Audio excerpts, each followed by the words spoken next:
پیغمبر بزرگوار صلی الله علیه وسلم در حدیثی که حضرت ابو هریره رضی الله تعالی عنه روایت کردند، حضرت گفتند که حق المسلم علی المسلم خمس. گفتن مسلمان بالای مسلمان 5 حق داره.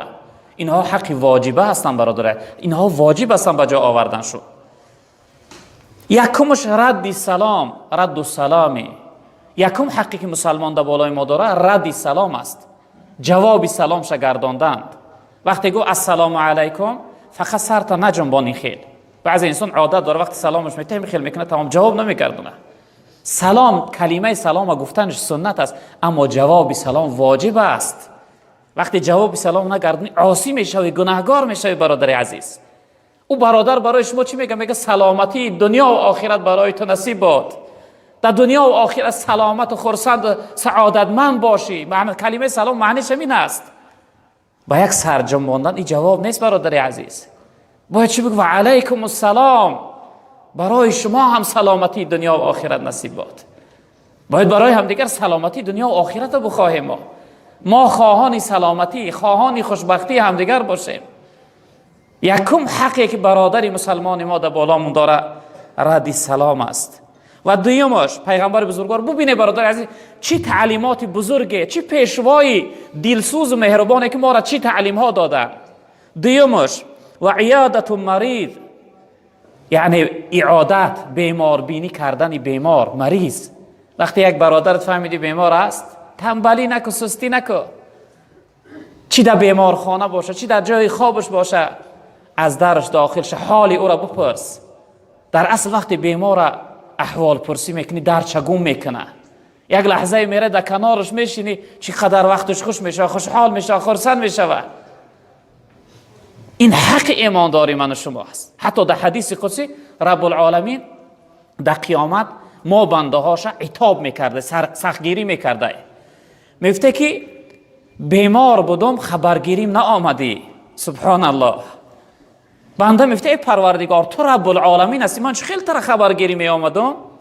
پروردگار میفته فهمیدی که فلانی بندم بیمار از خبرگیریش نرفتی. اگر خبرگیریش میرفتی من در نزد او بودم. گرسنه بودم طعامم ندادی.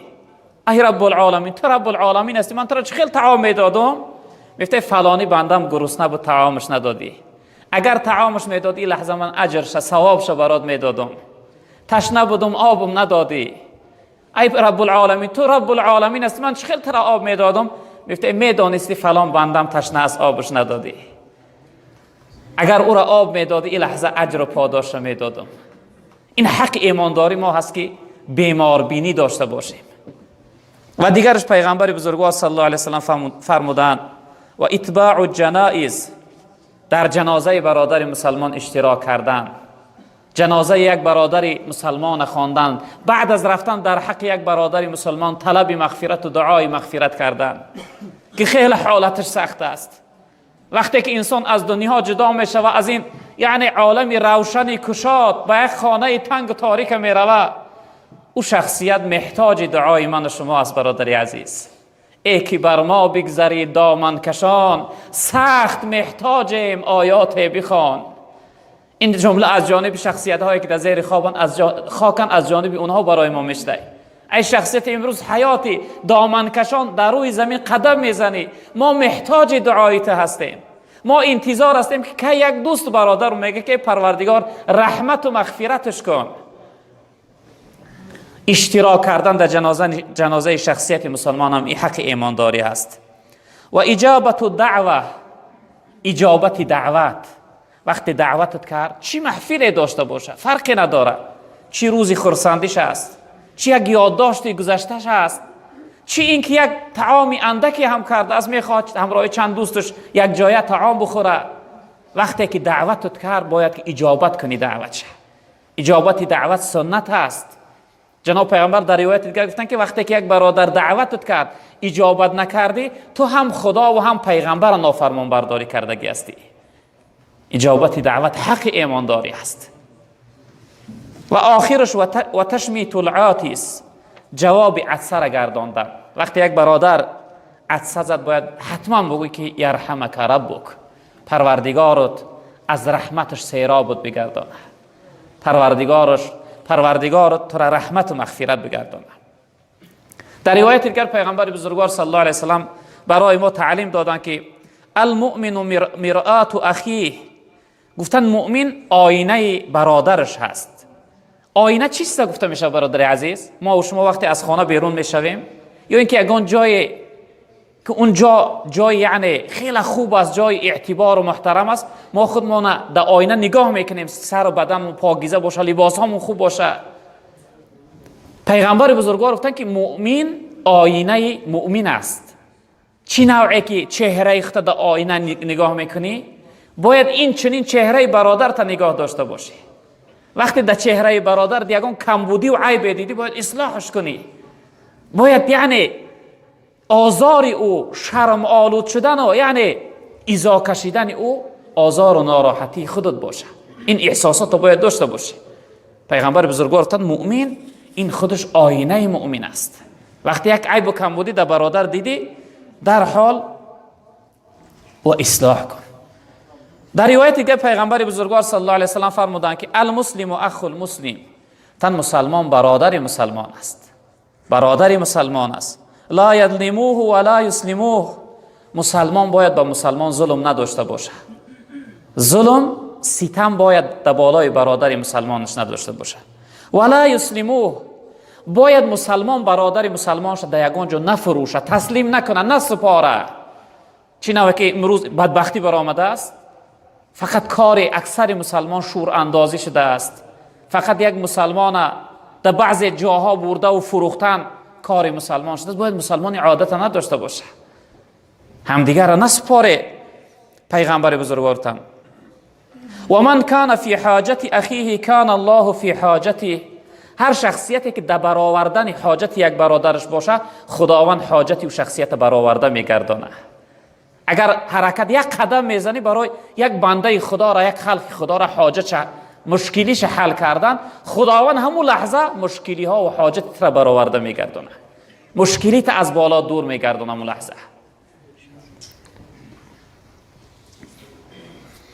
و من فرج عن مسلم کربتا فرج الله عنه کربتا من کربات یوم القیامه، هر شخصیتی که یک گره مشکلی برادرش کشاده بگردانه، خداوند گره مشکلی های این شخصیت هم در دنیا هم در روز قیامت کشاده میگردانه. مشکلی های قیامتش از حیاتش دور میکنه، حسابش آسان میگردانه، جوابش آسان میگردانه در روز قیامت. و من ستر مسلما ستر الله یوم القیامه، هر شخصیتی که عیب و کمبودی یک برادر مسلمانش ستر کنه، خداوند عیب و کمبودی این شخصیت در روز قیامت ستر میگردانه. عیب و کمبودی آشکار نمیکنه. خداوند در قرآن میگه یوم تبلی السرائر، روز قیامت روزی هست که سیرها آشکار میشوند، برملا میشوند. این عیب و کمبودی که ما امروز داریم مردم نمیدانند، اگر او امروز آشکار شود، والله قسم یگان ذره حرمت عزت ما باقی نمیمونه. به تعبیر بدین میگه این لنگی پای دامنش میپوشد، عریانی تن پیرهنش میپوشد، این زندگی هزار خجلت به بغل، عیب است که آخر کفنش میپوشد. این عیب و کمبودی ما داریم، اگر این خداوند آشکار کنه، والله قسم یگان ذره حرمت ما باقی نمیمونه. اگر بخواهی که این عیب کمبودی که امروز داری در قیامت آشکار نشود، امروز عیب کمبودی برادر مسلمان تا ستر کن، بپوشان، آشکار نکن، جدا نکن، تفریقه نانداز. نگو تو از کجا هستی من از کجا، بگو ما برادریم، ما برادر ایمانی هستیم، پدر و مادر ما اسلام است، ما فرزندای اسلام هستیم.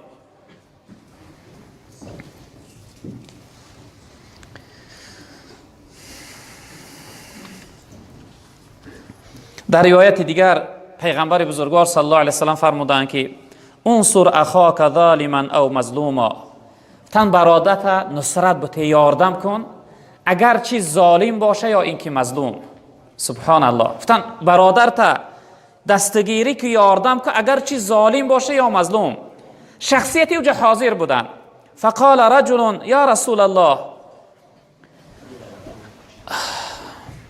انصره اذا کان مظلوما، گفتن یا رسول الله آیا شخصیت مظلوم اکین معین است که او احتیاج داره که از حالت مظلومی، از حالت ظلم دستگیری کنی، خلاصش کنی، اما انسان ظالم ما چی نوع دستگیری کنیم؟ جناب پیغمبر صلی الله علیه و سلم که اون انسان ظالم دستگیری که تا اینکه از ظلمکاری یعنی باز است، از ظلمکاری را ترک کنه، ظلمکاریش بس کنه، در راه ظلم و ستم نرود و یه یاردم که از راه ظلمش یعنی باز است، ظالمی نکنه. در روایت دیگر پیغمبر بزرگوار صلی الله علیه و سلم گفتند مثل المؤمنین فی توادهم و تراحمهم و تعاطفهم مثل الجسد اذا اشتكى منه عضو تدعى له سائر الجسد بالسهر والحمى. گفتند مثال مسلمان مؤمن ها در یعنی مهربانی، در قرابت، در نزدیک بودن و در دستگیری باید مثل یک جسم یک تن باشند. جناب پیامبر گفتند که مثال انسان ها باید درباره دلسوزی و دستگیری و مهربانی و غمخواریشو باید مثل یک تن باشند. بعد مثال آورده گفته چی نوعی که یک عضو انسان وقتی دردمند میشود باقی مانده اعضا را آرام نمیگذاره، این چنین باید در غم و یعنی در ناراحتی برادرش انسان باید احساس داشته باشه. چی رنگه انسان شب سر در میکنه اما خواب نداره، یک نوک انگشت در میکنه خواب نداره، پاچه ها در میکنه خواب نداره. و چی خاطر؟ در دردی همدیگر بدن شریک است. چی نوعی که اعضای بدن در میکنه شریک است، باید این چنین احساسات در برادر. دوستای خدا هم شیخ سعدی میگه بنی آدم ز اعضای یک دیگرند که از آفرینش ز یک پیکرند. چو عضو به درد آورد روزگار دیگر عضوها را نماند قرار. تو که از محنت دیگران بیغمی نشاید که نهان نامت آدمی. میگه بنی آدمی اعضا یک تن یک جسم هستند. ای شخصیتی که امروز در غم برادر مسلمان شریک نیستی، میگه ای بس حیف است که نامی تر نامی یعنی انسان آدمی بگن. به همین خاطر پیغمبر بزرگوار گفته احساسات مؤمنی و برادر این است که در غم همدیگر باید غمدار باشی، در خرسندی همدیگر باید شاد باشی. امروز دو برادر مسلمان ما در بازار سودا میکنن، در قفای هم در کنار همدیگر سودای یک تاش خوب میشه دیگرش تلخش میکفه. برای چی وای داره من نه؟ برای چی وای کارش خوب است من نه؟ برای چی وای خانه گرفت؟ سبحان الله، چه بدبختی است. دعا که بگو خداوند زیادتر دارندگی و والله فایده ته است. روزی میشه که فایده وای به شما را میرسه.